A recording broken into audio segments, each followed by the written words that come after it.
The rain had been falling for hours. Outside, the streets were quiet, shiny under the glow of the yellow street lamps. Inside the Grand Pine Hotel, the halls were still, the air heavy with the faint smell of damp carpet and cleaning chemicals. Most guests were asleep, but in room 407, a man named Daniel Rivers was wide awake. He had checked in just after midnight, coming straight from a long flight and a late business dinner. The hotel wasn't fancy, but it was close to the conference center. The lobby was old-fashioned, the front desk clerk polite but distracted, and the hallways had that strange silence that made every footstep echo too loudly. Daniel had tossed his suitcase by the bed, loosened his tie, and collapsed without even pulling the blankets back. All he wanted was sleep. But sleep would not last long. At exactly 3:17 a.m., the hotel room phone rang. Daniel opened his eyes, confused, staring into the dark. The ring was loud and sharp, almost startling in the stillness. He fumbled for the receiver. "Hello?" His voice was thick from sleep. For a moment there was only silence. Then a voice, calm, low, and very clear. "There's someone in your room. Don't move." Daniel froze. "What?" he whispered. "Don't talk. Don't move," the voice said again, steady as if reading instructions from a page. "They're under the bed." His first thought was that it was some kind of prank. But then he heard it. Breathing. Slow. Coming from the floor right beneath where he lay. Daniel's heart began to pound so hard it felt like the sound would give him away. The air in the room felt thick, hard to swallow. He kept completely still, afraid to even shift the blanket. The breathing continued, steady, heavy, almost relaxed. Whoever it was, they weren't trying to hide it. Daniel slowly slid his eyes toward the floor. The bed skirt blocked his view, but he could imagine someone lying there, inches from him, listening. The voice on the phone spoke again. "Do not get off the bed. Help is coming." The line went dead. Daniel stared at the phone in his hand, fighting the urge to jump up and run. He didn't know who had called, how they knew, or if help was coming. All he knew was that the breathing was still there. Then it stopped. The silence was worse. Daniel's ears strained for any sound, but the room felt dead. A minute passed. Then another. And then from the floor came a soft dragging sound, like cloth sliding over carpet. Something was moving. It slid out from under the bed. He couldn't see it in the dark, but he heard it, slow, deliberate, dragging toward the bathroom. The bathroom door creaked open, and there was a click as it shut again. Daniel's body finally obeyed his mind. He grabbed his cell phone from the nightstand and dialed the front desk. His voice came out in a harsh whisper. "Someone's in my room. They just went into my bathroom." The receptionist's voice was calm but concerned. "Stay where you are. Security is on the way." Those were the longest 2 minutes of Daniel's life. He sat on the bed, staring at the closed bathroom door, waiting for it to open again. A loud knock startled him. Hotel security. Daniel scrambled to the door, unlocked it, and stepped back quickly. 2 uniformed guards entered. He pointed at the bathroom. "They're in there. I heard them." The taller guard tried the handle. It was locked. "Sir, step back," he said. He slid a master key into the lock and pushed the door open. The bathroom was empty. Daniel shook his head in disbelief. "No, I heard them go in there." The guards checked behind the shower curtain, inside the tiny closet. Nothing. Then the shorter guard stopped, staring at the tiles. "You see that? Muddy footprints. Bare feet. Small. Leading into the bathroom from the carpet." No footprints were leading out. The guards exchanged a look. One of them forced a laugh. "Probably tracked in earlier. Maybe from you?" Daniel glanced at his socks. Perfectly clean. The guard shrugged it off, told him to lock his door, and left. The silence returned. Daniel sat on the bed, staring at the bathroom. The footprints were still there, brown and wet against the white tile. He thought about asking for another room, but the idea of walking down that long, silent hallway didn't feel any safer. He decided he'd just wait it out until morning. The clock read 4:05 a.m. At 4:09, the hotel phone rang again. Daniel's chest tightened. He didn't want to answer. But the ringing wouldn't stop. He picked up slowly. No voice. Just breathing. It wasn't the calm breathing from before. It was fast, shallow, and almost excited. Daniel slammed the phone down. By 5 o'clock he has packed his suitcase. He decided to check out early, conference be damned. As he wheeled his luggage toward the door, the phone rang again. Once, just one loud ring, then silence. He froze. Slowly he looked at the caller ID display. It showed his room number. His hand trembled on the suitcase handle. And then from behind him he heard it, a soft click. The sound of the bathroom door locking. Daniel never found out who called him that night. He never stayed in another hotel alone again. But sometimes when he thinks about that room he remembers one thing the most, those muddy footprints that led in but never came out. So tell me, if you woke up to hear someone breathing under your bed, would you stay still and listen? Or would you run before you ever found out who it was?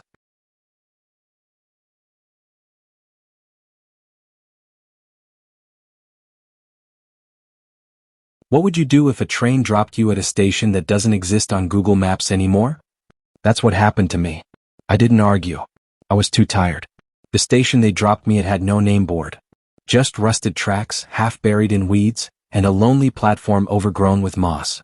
The train conductor called it Old Line 6. He said it was once a connection to the older Coldmere route, which had long been decommissioned.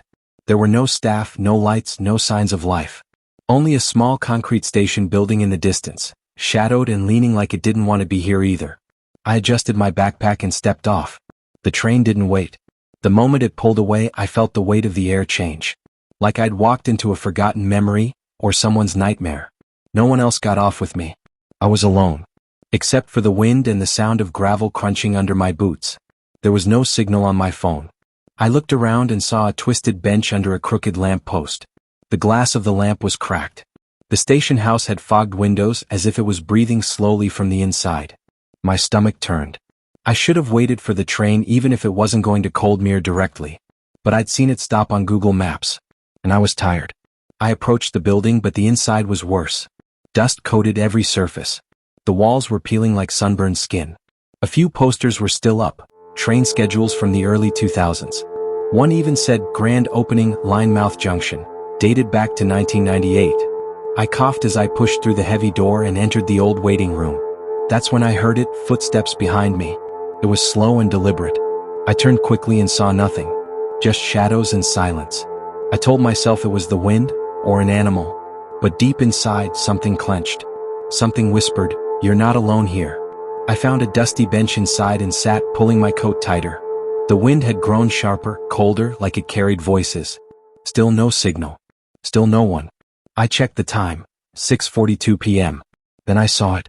Through the station's cracked glass. A woman standing on the end of the platform near the broken switch track. She wore a long gray coat and something like a nurse's cap. I blinked and she was gone. I stood and walked toward the door and saw nothing. Just empty concrete, gravel, and rails leading into blackness. I returned inside, trying not to panic. Then I noticed the ticket counter. It was still intact. Drawn by a mix of curiosity and dread, I approached it. Behind the glass, scattered papers lay untouched, along with a rusted bell. One faded sheet caught my eye. A newspaper clipping taped to the side wall. Nurse convicted in Coldmere children's deaths, 1999. My eyes widened. The woman in the photo looked like the figure I just saw. The article went on. Madeline Hurst, a Coldmere nurse, was convicted of the deaths of 3 children during illegal operations in the railway clinic under Line 6. Authorities discovered remains beneath Linemouth Station during construction. My heart pounded. Clinic? Beneath the station? Suddenly the lights flickered. The air grew still. Then the bell on the counter rang once. But there was no one else in the room. I backed away slowly, my breath short as the station door creaked shut by itself. I rushed toward it, but it was stuck. I pulled harder. It wouldn't move. Then, from behind the ticket glass, I saw a face, pale, hollow, with blood, watching me. I stumbled back and fell to the floor. The face vanished. But in the echo of that moment, I heard a child whisper, "You shouldn't be here." The cold that wrapped around my chest felt like fingers, tight, invisible ones pulling me inward. I scrambled back to my feet, pressed hard against the door one more time, and to my surprise, it opened. But the platform was no longer empty. There were footprints. Fresh ones. What? Like someone had stepped in blood and walked toward the edge of the platform. I followed them. They didn't lead to the rails. They stopped at a trapdoor I hadn't seen before, embedded in the far corner of the platform, hidden under a rotten wooden bench. One hinge was already loose. Someone, or something, had opened it recently. I knelt and pulled it open. The smell that hit me was foul. Mold, decay, and something metallic. It was a staircase, leading underground. There was a sign above it, rusted and barely readable. Medical tunnel, authorized person only. Every voice in my head screamed, "Leave, run, wait till morning." But another voice, deep and small, whispered, "If you don't go now, it'll come up instead." So I went down, step by step, into the dark. The tunnel was tight. Low ceiling, damp walls. I used my phone flashlight to light the way. Every few steps I passed doors, wooden ones with small square windows. Some were labeled things like, Recovery Room A, Surgical Bay 1, Storage, No Access. I peeked into one. Dusty operating table. The tools long rusted. Then the sound of dripping water. Except it wasn't water. It was thicker. Like something oozing. And then I heard it. A soft, dragging scratch behind the next door. I held my breath. A whisper followed. "She still works here." I ran. I passed what must have been a reception area underground. A nurse's desk. Clipboards with names and dates. All the dates stopped at 1999. Then I turned a corner and saw it. A black and white photo wall. Dozens of children. Smiling. Names are written below each one. But someone had scratched red X marks across most of the faces. My hand trembled as I raised the light. One of the photos showed a boy in a striped shirt. Same face I'd seen in the ticket window upstairs. Underneath was the name. Daniel, 8 years old, cause of death, unexplained seizure during surgery. And scribbled beside it in a different hand, "She lied about the cause." Suddenly, I heard footsteps running, not toward me but above me on the station floor. Then the lights flickered again and a scream echoed through the tunnel. A child's scream. I turned to run, but a shadow moved at the far end. A tall, thin figure. It was the nurse.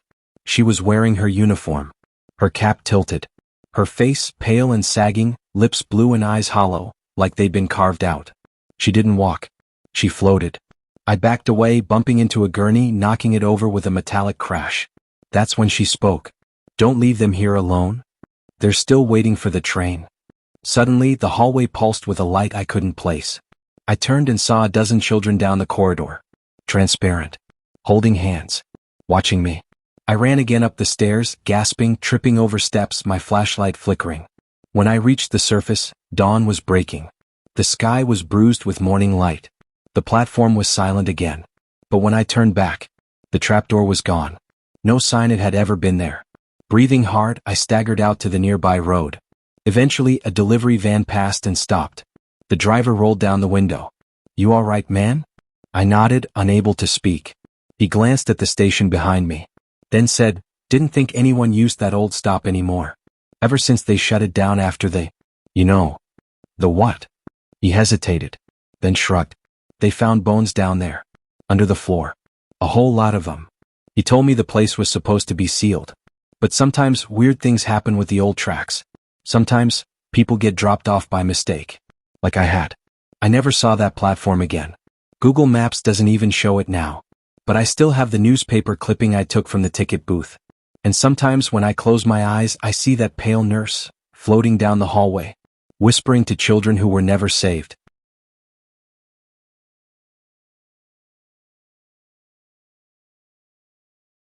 Everyone in Willow Hollow knew not to cross Grace Bridge after dusk. I didn't believe them until the night I did. My name is Clara Royce. I was raised in the city but inherited my grandmother's house just outside the sleepy town of Willow Hollow after she passed. I'd only been there a few weeks, working remotely, adjusting to the silence and the smell of pine trees that hung heavy in the air. There were whispers in town, about the bridge, about voices in the water, about eyes behind the trees. I chalked it up to folklore. Every small town had its scary stories. But the way they said it, with real fear, it lingered. One Friday night, after dinner with a neighbor, I decided to walk home instead of taking my car. The evening air was chilly, and the moon peeked between clouds like a half-shut eye. My route took me over Grace Bridge, a long, narrow wooden structure built over the Blackroot River. The bridge groaned under even the smallest weight, and tonight, it groaned beneath mine. Halfway across I stopped. Not because I was scared, but because I heard humming. A soft, broken tune. Childlike. Out of place. I turned around. No one was behind me. The road was empty, the houses far beyond the trees. I was alone. But the humming continued. It was coming from beneath the bridge. I leaned over the wooden rail. The water shimmered black below. A thin mist hugged the surface. Then I saw her. A woman, standing ankle-deep in the river. She wore a pale gown that fluttered in water that didn't ripple. Her hair was long, dark, and covered her face. She didn't move. She didn't look up. She just hummed. Every instinct in me screamed to run. But I stayed. "Hello," I called. "Are you all right?" She lifted her head slowly. I saw no face, just shadow where her eyes and mouth should be. My breath caught. I backed away. The boards beneath me creaked like bones. Then the wind changed. The humming stopped. So did the world. No breeze. No crickets. No sound. Even the moonlight seemed to dim. And then I heard a whisper right in my ear. "She jumped for love. Now she waits for yours." I ran. I don't remember getting off the bridge. Just the thudding of my heart and the sensation that I was being watched, closely, hungrily. I slammed the door of my grandmother's house behind me and locked it. I didn't sleep that night. I didn't tell anyone. But the next day I started digging. The librarian, Mrs. Kettler, had been in Willow Hollow her whole life. When I asked about the bridge, her face fell. Her name was Elsie Brayer, she said, almost a whisper. Her fiancé died in the war. She walked onto that bridge in her wedding gown and never came back. I blinked. So she jumped. No, dear. The river was searched, nobody was found. But the next night, another woman vanished and another. All single, all walking alone. Goosebumps rushed down my spine. "What do you mean vanished?" I asked. "Gone, no footprints beyond the middle of the bridge. Sometimes, you hear humming. If you stop to look, she might show you her sorrow. Or, take you to join it." I left with shaking hands. That night I locked every window. I thought it was over. But it wasn't. The next evening I heard humming in my backyard. I crept outside, phone flashlight in hand, and froze. In the woods beyond the fence stood the same pale figure. Her faceless head tilted to one side, watching. Then, in my voice, she whispered, "Come back to the bridge. You're the last." I ran inside.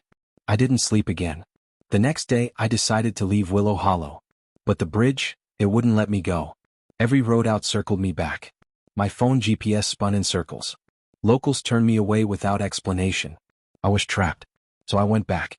At midnight, I stood in the center of Grace Bridge, wind howling, wood creaking, heart hammering. I shouted into the darkness, "What do you want?"